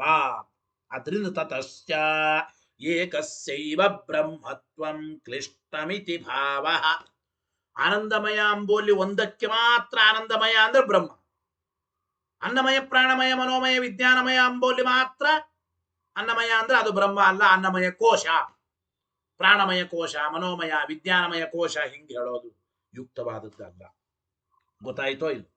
ಆದ್ದರಿಂದ ತತಶ್ಚಾದ್ರಿಂದ ಏಕಸ್ಯೈವ ಬ್ರಹ್ಮತ್ವ, ಆನಂದಮಯ ಅಂಬೋದಕ್ಕೆ ಮಾತ್ರ ಬ್ರಹ್ಮತ್ವವನ್ನು ನೀವು ಸ್ವೀಕಾರ ಮಾಡತಕ್ಕಂಥದ್ದು ಅದು ಸರ್ವಥಾ ಯುಕ್ತವಲ್ಲ ಎಂಬ ಮಾತನ್ನು ತಿಳಿಸಿಕೊಡ್ತಾ ಇದ್ದಾರೆ. ಹಂಗೆ ಹೇಳತಕ್ಕಂಥದ್ದು ಸರ್ವಥಾ ಯುಕ್ತವಲ್ಲ. ಇಲ್ಲಿ ಪ್ರಶ್ನೆ, ನಚ ಸೂತ್ರ ವಿರೋಧ, ಇಲ್ರೇ ಸೂತ್ರ ವಿರೋಧ ಬರ್ತದಲ್ಲ ಅಂತ ಪ್ರಶ್ನೆ. ಯಾಕೆ ಅಂದ್ರೆ ಆನಂದಮಯ ಅಂಬೋಲ್ಲಿ ಮಾತ್ರ ಸೂತ್ರಕಾರರು ವೇದವ್ಯಾಸ ದೇವರು ಆನಂದಮಯ ಅಂದ್ರೆ ಬ್ರಹ್ಮ, ಓಂ ಆನಂದಮಯೋಭ್ಯಾಸಾತು ಅಂತ ಹೇಳಿದ್ದ. ನೀವು 5 ಪ್ರಕರಣದಲ್ಲಿಯೂ ಕೂಡ ಅನ್ನಮಯಾದಿಗಳೂ ಕೂಡ ಬ್ರಹ್ಮವೇ ಅಂದುಬಿಟ್ರೆ ಓಂ ಆನಂದಮಯೋಭ್ಯಾಸಾತೋಂ ಎಂಬ ಸೂತ್ರದ ವಿರೋಧ ಬರುತ್ತದೆ. ಅಂತಂದ್ರೆ ನಚ ಸೂತ್ರ ವಿರೋಧ, ಸೂತ್ರದ ವಿರೋಧ ಬರೋದಿಲ್ಲ ಅಂತ ಅಭಿಪ್ರಾಯ. ಯಾತಕ್ಕೆ ಅಂತಂದ್ರೆ ಟೀಕಾರಾಯರು ವಿವರಣೆ ಹೇಳ್ತಾರೆ. ವೇದವ್ಯಾಸರ ಅಭಿಪ್ರಾಯ ಏನು? ಒಂದು ಕಡೆ ಆನಂದಮಯ ಅಂಬೋಲ್ಲಿ ಸೂತ್ರಕಾರರು ಆನಂದಮಯ ಅಂದ್ರೆ ಬ್ರಹ್ಮ, ಅಲ್ಲಿರುವ ಮಯಟ್ ಶಬ್ದಕ್ಕೆ ವಿಕಾರ ಎಂಬ ಅರ್ಥ ಅಲ್ಲ, ಪ್ರಾಚುರ್ಯ ಎಂಬ ಅರ್ಥ ಇರೋದ್ರಿಂದ ಉಳಿದ ಕಡೆಗೂ ನೀವು ಹಾಗೆ ಸ್ವೀಕಾರ ಮಾಡ್ರಿ ಅಂತೇನೆ ಸೂತ್ರಕಾರ ಅಭಿಪ್ರಾಯ ಅಂತ ಹೇಳ್ತಾ ಇದ್ದಾರೆ. ಏನು ನೋಡಿ, ಯದಾ ಖಲು ಬ್ರಹ್ಮ ಶಬ್ದಾತ್ ಆನಂದಮಯಸ್ಯ ಬ್ರಹ್ಮತಾಂ ಅಸಾದಯತ್ ಸೂತ್ರಕಾರಃ ತದಾ ಬ್ರಹ್ಮ ಶಬ್ದವತಾಂ ಅನ್ನಮಯಾದೀನಾಂಚ ಬ್ರಹ್ಮತಾಂ ಅನುಜಜ್ಞೆ. ಈಗ ನೋಡಿ, ಆನಂದಮಯ ಅಂಬೋನು ಬ್ರಹ್ಮ, ಆನಂದಮಯ ಅಂಬೋನು ಪರಮಾತ್ಮನೇ. ಯಾತಕ್ಕೆ? ಅಲ್ಲಿ ಬ್ರಹ್ಮ ಶಬ್ದ ಇರೋದ್ರಿಂದ. ಆನಂದಮಯ ಪ್ರಕರಣದಲ್ಲಿ ಬ್ರಹ್ಮ ಶಬ್ದ ಇರೋದ್ರಿಂದ ಆನಂದಮಯ ಅಂತಂದ್ರೆ ಅವನು ಬ್ರಹ್ಮ ಅಂತ ಸೂತ್ರಕಾರ ಹೇಳೋ ಅಭಿಪ್ರಾಯದಿಂದ, ಹಾಗಾದ್ರೆ ಎಲ್ಲೆಲ್ಲಿ ಬ್ರಹ್ಮ ಶಬ್ದ ಇದೆ ಉಳಿದ ಅನ್ನಮಯಾದಿ ಪ್ರಕರಣಗಳಲ್ಲಿಯೂ ಬ್ರಹ್ಮ ಶಬ್ದ ಇದೆ. ಅನ್ನಮಯಾದಿ ಪ್ರಕರಣದಲ್ಲಿಯೂ ಬ್ರಹ್ಮ ಶಬ್ದ ಇರೋದ್ರಿಂದ ಅನ್ನಮಯಾದಿಗಳು ಕೂಡ ಬ್ರಹ್ಮವೇ ಅಂತ ತಿಳ್ಕೊಳ್ರಿ ಅಂತೇನೆ ವೇದವ್ಯಾಸರು ಆಜ್ಞೆ ಮಾಡ್ತಾ ಇದ್ದಾರೆ ಎಂಬ ಮಾತನ್ನು ತಿಳಿಸಿಕೊಡ್ತಾ ಇದ್ದಾರೆ. ಒಂದು ಕಡೆ ವೇದವ್ಯಾಸರು ಸೂಚನೆ ಮಾಡಿದ್ದಾರೆ, ಒಂದು ಸೂತ್ರ, ಪ್ರತಿಯೊಂದು ಸೂತ್ರದಲ್ಲಿ ಹೇಳಬೇಕಾದ್ರೆ ಸೂತ್ರ ಅಂದ್ರೆ ಸೂಚನೆ ಮಾಡೋದಷ್ಟೇ. ಓಂ ಆನಂದಮಯೋಭ್ಯಾಸಾತೋಂ, ಆನಂದಮಯ ಪ್ರಕರಣಗಳಲ್ಲಿ ಬ್ರಹ್ಮ ಶಬ್ದದ ಅಭ್ಯಾಸ ಇದೆ. ಹಾಗೆ ಬ್ರಹ್ಮ ಶಬ್ದ ಇರೋದ್ರಿಂದ ಆನಂದಮಯ ಅಂದ್ರೆ ಪರಬ್ರಹ್ಮ ಪರಮಾತ್ಮ ಅಂತ ಹೇಗೆ ಅರ್ಥವೋ ಅದೇ ರೀತಿ ಬ್ರಹ್ಮ ಶಬ್ದ ಅನ್ನಮಯಾದಿ ಪ್ರಕರಣದಲ್ಲಿಯೂ ಪ್ರಯೋಗಿಸಲ್ಪಟ್ಟಿದೆ. ಅನ್ನಮಯಾದಿ ಪ್ರಕರಣದಲ್ಲಿಯೂ ಕೂಡ ಬ್ರಹ್ಮ ಶಬ್ದದ ಪ್ರಯೋಗ ಇದೆ. ಹಿಂದೆ ಬಂತೋ ಇಲ್ಲೋ? ಏನ್ನಂ ಬ್ರಹ್ಮೋಪಾಸತೆ ಯೇ ಪ್ರಾಣಂ ಬ್ರಹ್ಮೋಪಾಸತೆ ವಿಜ್ಞಾನಂ ಬ್ರಹ್ಮೇತಿ ಚೇದ್ವೇದ ಮನೋ ಬ್ರಹ್ಮೇತಿ ವ್ಯಜಾನಾತ್ ಅಸ್ತಿ ಬ್ರಹ್ಮೇತಿ ಚೇದ್ವೇದ. ಈ ರೀತಿ ಅನ್ನಮಯಾದಿ ಪ್ರಕರಣಗಳಲ್ಲಿಯೂ ಕೂಡ ಬ್ರಹ್ಮ ಶಬ್ದದ ಪ್ರಯೋಗ ಇರೋದ್ರಿಂದ ಇಲ್ಲಿಯೂ ಅನ್ನಮಯಾದಿಗಳು ಅಂತಂದರೆ ಅದು ಕೂಡ ಏನಪ್ಪಾ ಅಂತಂದ್ರೆ ಬ್ರಹ್ಮ ಅಂತೆ ಅರ್ಥ ಮಾಡಿಕೊಳ್ಳಬೇಕು. ಶಬ್ದಾರ್ಥ ಏನು ಗೊತ್ತಾ? ಯದಾಖಲು ಅಂದ್ರೆ ಯಾವಾಗ ಸೂತ್ರಕಾರ ಅಭಿಪ್ರಾಯ ಹೀಗಿದೆಯೋ ನಾವು ಹಿಂಗ್ ತಿಳ್ಕೋಬೇಕು. ಏನು ಅಂದ್ರೆ ಯದಾಖಲು ಬ್ರಹ್ಮ ಶಬ್ದಾತ್ ಆನಂದಮಯಸ್ಯ ಬ್ರಹ್ಮತಾಂ ಅಸಾದಯತ್ ಸೂತ್ರಕಾರಃ, ಬ್ರಹ್ಮ ಶಬ್ದ ಇರೋದ್ರಿಂದ ಆನಂದಮಯ ಪ್ರಕರಣದಲ್ಲಿ ಆನಂದಮಯ ಅಂದ್ರೆ ಬ್ರಹ್ಮ ಶಬ್ದ ಅಂತ ಅರ್ಥ ಮಾಡಿಕೊಳ್ಳಬೇಕು ಅಂತ ಹೇಳುವ ಸೂತ್ರಕಾರರು ತದಾ ಬ್ರಹ್ಮ ಶಬ್ದವತಾಂ ಅನ್ನಮಯಾದೀನಾಂಚ, ಆದ್ರಿಂದ ಬ್ರಹ್ಮ ಶಬ್ದವುಳ್ಳ ಅನ್ನಮಯಾದಿ ಪ್ರಕರಣಗಳಲ್ಲಿಯೂ ಕೂಡ ಬ್ರಹ್ಮತಾಂ ಅನುಜಜ್ಞೆ, ಅನ್ನಮಯಾದಿಗಳು ಕೂಡ ಬ್ರಹ್ಮ ಅಂತೆ ಅರ್ಥ ಮಾಡಿಕೊಳ್ಳ್ರಿ ಅಂತೆ ತಿಳಿಸ್ಕೊಡ್ತಾ ಇದ್ದಾರೆ. ಇದಾದ ಮೇಲೆ ಪ್ರಶ್ನೆ, ಹಾಗಾದ್ರೆ ಒಂದು ಮಾಡಿ ಏನು ಅಂತಂದ್ರೆ, ಓಂ ಆನಂದಮಯೋಭ್ಯಾಸಾತ್ ಓಂ ಅಂಬೋಲಿ ಹಂಗೆ ಸೂತ್ರಕಾರ ಸ್ಪಷ್ಟವಾಗಿ ಹೇಳಿದ್ದಾರೆ ಬ್ರಹ್ಮಶಬ್ದದ ಅರ್ಥವನ್ನ.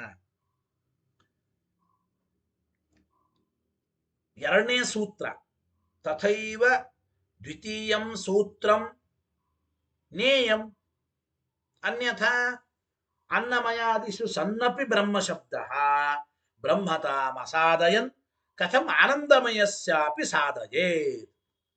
ಒಂದು ಮಾತು ಹೇಳ್ತಾ ಇದ್ದಾರೆ. ಈಗ ನೋಡಿ, ಓಂ ಆನಂದಮಯೋಭ್ಯಾಸಾತ್ ಓಂ, ಆನಂದಮಯಾಧಿಕರಣ ಮೊದಲನೇ ಸೂತ್ರ. ಈ ಆನಂದಮಯಾಧಿಕರಣದ ಎರಡನೇ ಸೂತ್ರ ಯಾವುದು? ಓಂ ವಿಕಾರ ಶಬ್ದಾನ್ನೇತಿ ಚೇನ್ನ ಪ್ರಾಚುರ್ಯಾತ್ ಓಂ ಎರಡನೇ ಸೂತ್ರ ಇದೆ. ಅಂದರೆ ಎರಡನೇ ಸೂತ್ರಕ್ಕೂ ಕೂಡ 5 ಮಯಟುಗಳಿಗೂ ಪೂರ್ಣತ್ವ ಎಂಬ ಅರ್ಥವನ್ನು ಹೇಳ್ತಾ ಇದೆ ಅಂತ ವ್ಯಾಖ್ಯಾನಿಸಬೇಕು.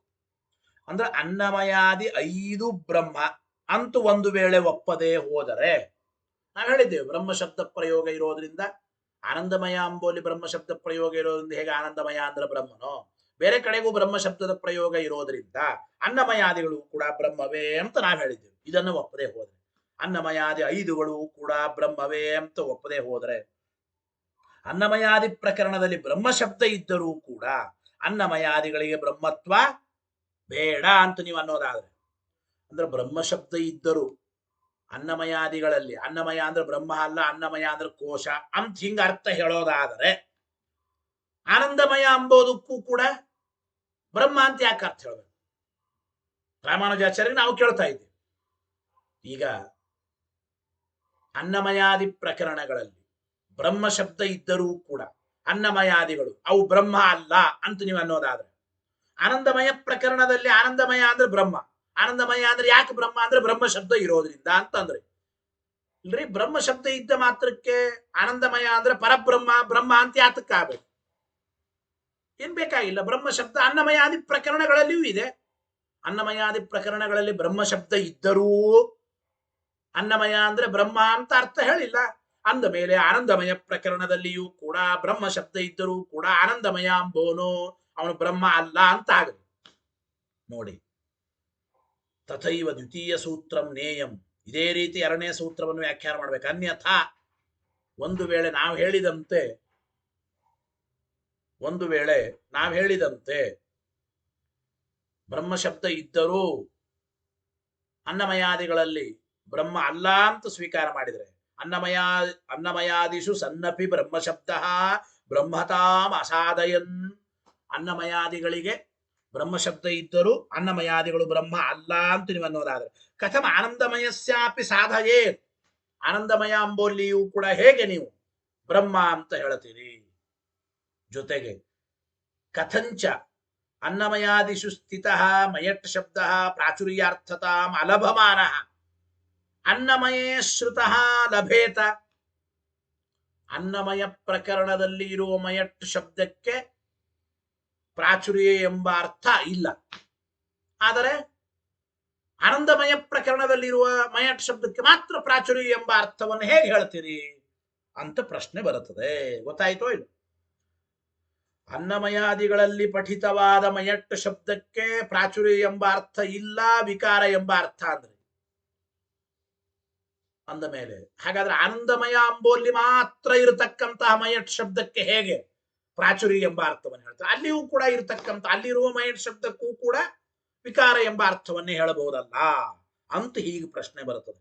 ಆದ್ದರಿಂದ ಪ್ರಾಯ ಪಠಿತವಾದ ಮಯಟ್ ಶಬ್ದಕ್ಕೆ 5 ಕಡೆಗೂ ಕೂಡ ಪ್ರಾಚುರ್ಯ ಎಂಬ ಅರ್ಥ, ಪೂರ್ಣತ್ವ ಎಂಬ ಅರ್ಥವನ್ನು ಸ್ವೀಕಾರ ಮಾಡೋದೇ ಯುಕ್ತ. ವಿಕಾರ ಎಂಬ ಅರ್ಥ ಸ್ವೀಕಾರ ಮಾಡಬಾರದು. ಅದೇ ರೀತಿ 5 ಕಡೆಗೂ ಬ್ರಹ್ಮಶಬ್ದ ಇರೋದ್ರಿಂದ ಆನಂದಮಯ ಪ್ರಕರಣದಲ್ಲಿ ಇದ್ದಂತೆ ಅನ್ನಮಯಾದಿಗಳಲ್ಲಿಯೂ ಕೂಡ ಬ್ರಹ್ಮಶಬ್ದ ಇರೋದ್ರಿಂದ ಅವುಗಳು ಬ್ರಹ್ಮ ಅಂತೆ ನಾವು ಅರ್ಥವನ್ನು ಸ್ವೀಕಾರ ಮಾಡಬೇಕು ಎಂಬ ಅಭಿಪ್ರಾಯವನ್ನು ತಿಳಿಸಿಕೊಡ್ತಾ ಇದ್ದಾರೆ. ನಚ ಅಸ್ತಿ ತತ್ರ ಬಾಧಕ ವಿಶೇಷ ಏನ ದ್ವೈವಿಧ್ಯಂ ಕಲ್ಪೇತ.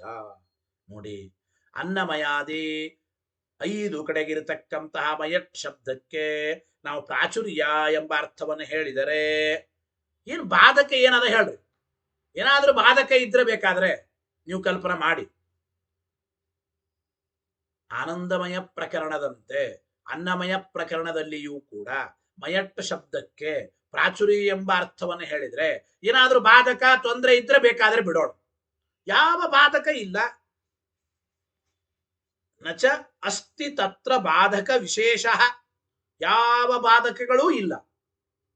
ಏನಾದ್ರೂ ಬಾಧಕಗಳು ಇದ್ದಿದ್ರೆ ಏನ ದ್ವೈವಿಧ್ಯಂ ಕಲ್ಪೇತ, ಅವಾಗ ಬೇಕಾದ್ರೆ ಎರಡರ್ಥ ಹೇಳ್ಬೋದಾಗಿತ್ತು.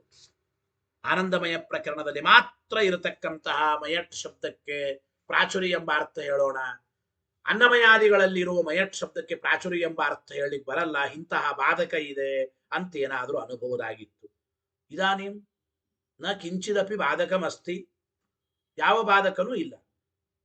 ಆನಂದಮಯ ಪ್ರಕರಣದಲ್ಲಿರುವ ಮಯಟ್ ಶಬ್ದಕ್ಕೆ ಪ್ರಾಚುರ್ಯ ಎಂಬ ಅರ್ಥ ಹೇಳಿದಾಗ ಹೆಂಗ್ ಬಾಧಕ ಇಲ್ಲವೋ, ಅನ್ನಮಯ ಪ್ರಾಣಮಯ ಮನೋಮಯ ವಿಜ್ಞಾನಮಯ ಪ್ರಕರಣಗಳಲ್ಲಿ ಹೇಳಿರತಕ್ಕಂಥ ಮಯಟ್ ಶಬ್ದಕ್ಕೂ ಪ್ರಾಚುರ್ಯ ಎಂಬ ಅರ್ಥವನ್ನು ಸ್ವೀಕಾರ ಮಾಡಿದರೆ ಸರ್ವಥಾ ಯಾವ ಬಾಧಕನೂ ಇಲ್ಲ ಎಂಬ ಮಾತನ್ನು ತಿಳಿಸಿಕೊಡುತ್ತೆ. ಯಾವ ಬಾಧಕನೂ ಇಲ್ಲ.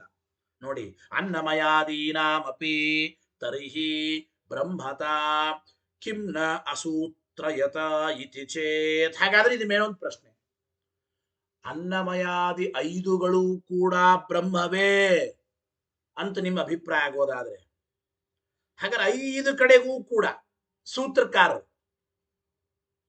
ಹೇಳಬೇಕಾಗಿತ್ತಲ್ಲ, ಯಾಕೆ ಹೇಳಿಲ್ಲ? ಅನ್ನಮಯಾದಿಗಳು ಕೂಡ ಬ್ರಹ್ಮವೇ ಅಂತ ಹೇಳ್ಬೇಕು. ಆನಂದಮಯ ಎಂಬುದು ಬ್ರಹ್ಮ ಅಂತ ಸೂತ್ರಕಾರ ಹೆಂಗ್ ಹೇಳಿದ್ದಾರೆ, ಅನ್ನಮಯಾದಿಗಳು ಬ್ರಹ್ಮವೇ ಅಂತ ಅಭಿಪ್ರಾಯ ಇದ್ದಿದ್ರೆ ಹೇಳಬೇಕಾಗಿತ್ತಲ್ಲ. ಓಂ ಆನಂದಮಯೋಭ್ಯಾಸಾತೋಂ ಅಂತ ಸೂತ್ರ ಇದ್ದಂಗೆ ಓಂ ಅನ್ನಮಯೋಭ್ಯಾಸಾತೋಂ, ಓಂ ಪ್ರಾಣಮಯೋಭ್ಯಾಸಾತೋಂ, ಓಂ ವಿಜ್ಞಾನಮಯೋಭ್ಯಾಸಾತೋಂ, ಓಂ ಮನೋಮಯೋಭ್ಯಾಸಾತೋಂ ಹಿಂಗ್ ಹೇಳಬೇಕಾಗಿತ್ತಲ್ಲ. ಯಾಕೆ ಸೂತ್ರ ಮಾಡಿಲ್ಲ ಸೂತ್ರಕಾರರು ಅಂದ್ರೆ ಇತಿ ಚೇತ್ ಸೂತ್ರಸ್ಯ ಅಲ್ಪಾಕ್ಷರತ್ವಾದೇವ. ನೋಡಿ, ಎಲ್ಲ ಕಡೆಗೂ ಹೇಳ್ತಾ ಕೂತ್ರೆ ಸೂತ್ರದ ಲಕ್ಷಣವೇ ಭಂಗವಾಗುತ್ತದೆ. ಸೂತ್ರ ಯಾವಾಗಲೂ ಕೂಡ ಅಲ್ಪಾಕ್ಷರ ಉಳ್ಳದ್ದಾಗಿರ್ಬೇಕು. ಒಂದು ಕಡೆ ಹೇಳಿದ್ರೆ ತದ್ಬಲೇನ ಎಲ್ಲ ಕಡೆಗೂ ನಾವು ಅರ್ಥ ಮಾಡಿಕೊಳ್ಳಬೇಕು. ಅಲ್ಪಾಕ್ಷರಂ ಅಸಂದಿಗ್ಧಂ ಸಾರವದ್ ವಿಶ್ವತೋಮುಖಂ ಅಸ್ತೋಭಮನ ಬದ್ಯಂಚ ಸೂತ್ರಂ ಸೂತ್ರ ವಿದೋ ವಿದುಹೋ. ಸೂತ್ರದ ಲಕ್ಷಣ ಹೇಳಿದ್ದೆ, ಸೂತ್ರದಲ್ಲಿ ಅಲ್ಪಾಕ್ಷರ ಇರ್ಬೇಕು. ಓಂ ಆನಂದಮಯೋಭ್ಯಾಸಾತ್ ಓಂ ಹೇಳಿದ್ದಾರೆ ಮುಂದೆ. ಹಿಂದಿರತಕ್ಕಂಥ ಅನ್ನಮಯಾದಿಗಳಲ್ಲಿಯೂ ಕೂಡ ಅವುಗಳು ಬ್ರಹ್ಮವೇ ಅಂತ ನಾವು ಅರ್ಥ ಮಾಡಿಕೊಳ್ಳಬೇಕು. ಸೂತ್ರ ಅಲ್ಪವಾದ ಕಡಿಮೆ ಅಕ್ಷರ ಉಳ್ಳದ್ದಾಗಿರ್ಬೇಕು. ಅದಕ್ಕಾಗಿ ಎಲ್ಲಾ ಕಡೆ ಹೇಳದೇನೆ ಒಂದು ಕಡೆ ಹೇಳಿದ್ದಾರೆ. 5 ಕಡೆಗೂ ಹೇಳ್ತಾ ಕೂತ್ರೆ ಅಭ್ಯಾಸಾತ್ ಅಕ್ಷರಗಳು ಜಾಸ್ತಿ ಆಗುತ್ತವೋ ಇಲ್ಲ. ಸೂತ್ರಗಳಿಗೆ ಅಕ್ಷರಗಳು ಜಾಸ್ತಿ ಆಗಬಾರದು. ವೈಯಾಕರಣಿಗಳಲ್ಲಿ ಒಂದು ನಿಯಮ ಇದೆ, ವ್ಯಾಕರಣ ಶಾಸ್ತ್ರಕಾರರಲ್ಲಿ. ಸೂತ್ರದಲ್ಲಿ ಒಂದು ಅಕ್ಷರ ಕಡಿಮೆ ಆದರೂ ಕೂಡ ಅವರಿಗೆ ಪರಮಾನಂದ ಅಂತ. ಸೂಚನೆ ಮಾಡುವಷ್ಟು ಮಾತ್ರ ಇರಬೇಕು, ಅನೇಕ ಅರ್ಥಗಳನ್ನು ಸೂಚನೆ ಮಾಡಬೇಕು. ಒಂದು ಅಕ್ಷರ ಕಡಿಮೆ ಆದರೂ ಗಂಡಸು ಮಕ್ಕಳು ಹುಟ್ಟಿದಷ್ಟು ಸಂತೋಷ ಪಡ್ತಾರಂತವರು ಸೂತ್ರದಲ್ಲಿ. ಪುತ್ರೋತ್ಸವ ಮನ್ಯಂತೆ ಅಂತ ಹೇಳ್ತಾರೆ. ಆದ್ದರಿಂದ 5 ಕಡೆಗೂ ಕೂಡ ಸೂತ್ರಕಾರರೇ ಯಾಕೆ ಹೇಳಿಲ್ಲ ಅಂದ್ರೆ ಸೂತ್ರದ ಲಕ್ಷಣಕ್ಕನುಗುಣವಾಗಿ ಒಂದು ಸೂತ್ರದಲ್ಲಿ ಮಾತ್ರ ಅದನ್ನು ಸೂಚನೆ ಮಾಡಿದ್ದಾರೆ. ಉಳಿದ ಕಡೆಗೂ ತಗೋಬೇಕು. ಎಲ್ಲಾ ಕಡೆಗೂ ಹೇಳ್ತಾ ಕೂತ್ರೆ ಅಲ್ಪಾಕ್ಷರತ್ವ ಎಂಬ ಸೂತ್ರದ ಗುಣವೇ ಹೋಗುತ್ತದೆ. ಸೂತ್ರ ಇದು ಅಲ್ಪಾಕ್ಷರ ಉಳ್ಳದ್ದಾಗಿರಬೇಕು, ಅದಕ್ಕೆ ಹೇಳಿಲ್ಲ. ಸೂತ್ರಸ್ಯ ಅಲ್ಪಾಕ್ಷರತ್ವಾದೇವ. ಇಲ್ಲಿ ಒಂದು ಪ್ರಶ್ನೆ, ಸರಿರಿ, ಆನಂದಮಯ ಎಂಬುದು 5ನೇದ್ದು, ಅನ್ನಮಯ ಮೊದಲನೇದ್ದು. ಹಾಗಾದ್ರೆ ಮೊದಲೇನೆ ಹೇಳೋದು ಬಿಟ್ಟು ಓಂ ಅನ್ನಮಯೋಭ್ಯಾಸಾತ್ ಓಂ ಮೊದಲೇ ಹೇಳೋದು ಬಿಟ್ಟು ಕೊನೆಗೆ ಓಂ ಆನಂದಮಯೋಭ್ಯಾಸಾತ್ ಓಂ ಅಂತ ಅಲ್ಲಿ ಯಾಕೆ ಹೇಳಿದ್ದಾರೆ? ಬ್ರಹ್ಮ ಶಬ್ದದ ಪ್ರಯೋಗ ನೋಡಿ. ಆದಿತ್ವೇಪಿ ಅನ್ನಮಯಾದೀನ ಆನಂದಮಯಸ್ಯ ಸಂಗತತ್ವೇನ ಗ್ರಹಣಂ. ಅಂದ್ರೆ ಮೊದಲಿಗೆ ಅನ್ನಮಯ ಪ್ರಾಣಮಯ ಮನೋಮಯ ವಿಜ್ಞಾನಮಯ ಹೀಗಿದೆ. ಗೊತ್ತಾಯ್ತೋ ಇಲ್ಲ? ಅವುಗಳನ್ನ ಬಿಟ್ಟು ಆನಂದಮಯ ಪ್ರಕರಣದಲ್ಲಿ 5ನೇ ಪ್ರಕರಣದಲ್ಲಿ ಮಾತ್ರ ಆನಂದಮಯೋಭ್ಯಾಸಾತು ಅಂತ ಯಾತಕ್ಕೆ ಹೇಳಿದ್ದಾರೆ? ಆದಿತ್ವೇಪಿ ಒಂದು ಪಾಠ, ಆದಿಮತ್ವೇಪಿ ಅಂತೂ ಒಂದು ಪಾಠ ಇದೆ, ಆದರೆ ಅದು ಶುದ್ಧ ಪಾಠ ಅಲ್ಲ ಅಂತ ಹೇಳಿದ್ದಾರೆ. ತತ್ವ ಸುಬೋಧಿನಿ ಎಂಬ ಟಿಪ್ಪಣಿಯಲ್ಲಿ ಆದಿತ್ವೇಪಿ ಎಂಬ ಪಾಠವನ್ನೇ ಹಿಡಿದಿದ್ದಾರೆ, ಆದಿಮತ್ವೇಪಿ ಎಂಬ ಪಾಠವನ್ನು ಹಿಡಿದಿಲ್ಲ ಅಂತ ಒಂದು ವಿಚಾರವನ್ನು ತಿಳಿಸ್ತಾರೆ ವ್ಯಾಖ್ಯಾನಕಾರರು. ಇರಲಿ, ಇಲ್ಲಿ ಇದೇ ಪ್ರಶ್ನೆ ಹೇಳ್ತಾ ಇದ್ದಾರೆ. ಏನು ಅಂತಂದ್ರೆ, ಆನಂದಮಯ ಇದು ಪ್ರಕೃತಕ್ಕೆ ಸಂಗತವಾಗಿದೆ, ಅದಕ್ಕಾಗಿ ಸೂತ್ರದಲ್ಲಿ ಅದನ್ನು ಹೇಳಿದ್ದಾರೆ. 5ನೇದು ಆನಂದಮಯ ಎಂಬುದು ಪ್ರಕೃತದಲ್ಲಿ ಸಂಗತ. ಏನು ಸಂಗತ ಅಂದ್ರೆ, ಓಂ ಓಂ ಅಥಾತೋ ಬ್ರಹ್ಮ ಜಿಜ್ಞಾಸ, ಬ್ರಹ್ಮ ಜಿಜ್ಞಾಸ ಮಾಡಬೇಕು. ಯಾರು ಬ್ರಹ್ಮ ಅಂತ ಪ್ರಶ್ನೆ ಬಂತು. ಯಾರು ಬ್ರಹ್ಮ? ಓಂ ಆನಂದಮಯೋಭ್ಯಾಸಾತು ಅಂತ ಹೇಳ್ತಾ, ಬ್ರಹ್ಮ ಯಾರು ಅಂದ್ರೆ ತಸ್ಯ ಪುಚ್ಛಂ ಪ್ರತಿಷ್ಠಾ. ಆನಂದಮಯ ಕೋಶದಲ್ಲಿ ಆನಂದಮಯನ ಪುಚ್ಛನೇ ಅವನು ಬ್ರಹ್ಮ ಅಂತ ಹೇಳಿದ್ದ. ಹಾಗಾದ್ರೆ ಬ್ರಹ್ಮ ಅಂದ್ರೆ ಪುಚ್ಛ ಆದ, ಅವಯವವಾದ. ಅವಯವದ ಜಿಜ್ಞಾಸ ಕೂಡೋದಿಲ್ಲ. ಅವಯವಿಯನ್ನ ಬಿಟ್ಟು ಕೇವಲ ಅವಯವದ ಜಿಜ್ಞಾಸ ಸರಿಯಲ್ಲ. ಆದ್ದರಿಂದ ಈಗ ಬ್ರಹ್ಮನಿಗೆ ಮುಖ್ಯವಾಗಿ ಜಿಜ್ಞಾಸ್ಯತ್ವ ಕೂಡಬೇಕಾಯಿತು.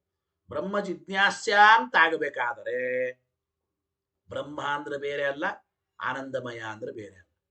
ಆನಂದಮಯ ಬೇರೆ, ಬ್ರಹ್ಮ ಬೇರೆ. ಆನಂದಮಯ ಅವಯವಿ, ಬ್ರಹ್ಮ ಇವನು ಅವಯವ. ಅಂದ್ರೆ ಪುಚ್ಛದ ಅವಯವದ ಜಿಜ್ಞಾಸ ಎಂಬುದು ಸರ್ವತಃ ಹಾಗೆ ಯುಕ್ತವಾಗೋದಿಲ್ಲ. ಅದಕ್ಕಾಗಿ ಆನಂದಮಯ ಬ್ರಹ್ಮ ಇಬ್ರು ಒಂದೇ ಅಂತ ಹೇಳಬೇಕಾಗಿದೆ.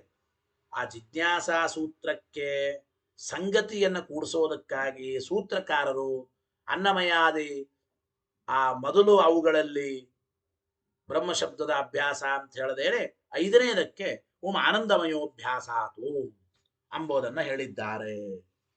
ಆದ್ದರಿಂದ ಜಿಜ್ಞಾಸಾಧಿಕರಣದಿಂದ ಅಧಿಕರಣ ಸಂಗತಿಯನ್ನು ತೋರಿಸುವುದಕ್ಕಾಗಿ ಅನ್ನಮಯಾದಿಗಳಲ್ಲಿ ಹೇಳದೇನೆ ಓಂ ಆನಂದಮಯೋಭ್ಯಾಸಾತು ಓಂ ಅಂತೇಳಿ ಆ ಮುಂದಿನ 5ನೇ ಪ್ರಕರಣದಲ್ಲೇನೆ ಅದನ್ನ ತಿಳಿಸಿಕೊಟ್ಟಿದ್ದಾರೆ ಅಂತ ಅಭಿಪ್ರಾಯ. ನೋಡಿ, ಆದಿಮತ್ವೇಪಿ ಅನ್ನಮಯಾದೀನ, ಅನ್ನಮಯಾದಿಗಳು ಮೊದಲಿದ್ದರೂ ಕೂಡ ಆನಂದಮಯಸ್ಯ ಸಂಗತತ್ವೇನ ಗ್ರಹಣಂ, ಆನಂದಮಯಾದಿಗಳು ಅವು ಅತ್ಯಂತ ಸಂಗತ, ಆದ್ದರಿಂದ ಅದನ್ನು ಗ್ರಹಣ ಮಾಡಿದ್ದಾರೆ ಎಂಬ ಮಾತನ್ನ ತಿಳಿಸಿಕೊಡ್ತಾ ಇದ್ದಾರೆ.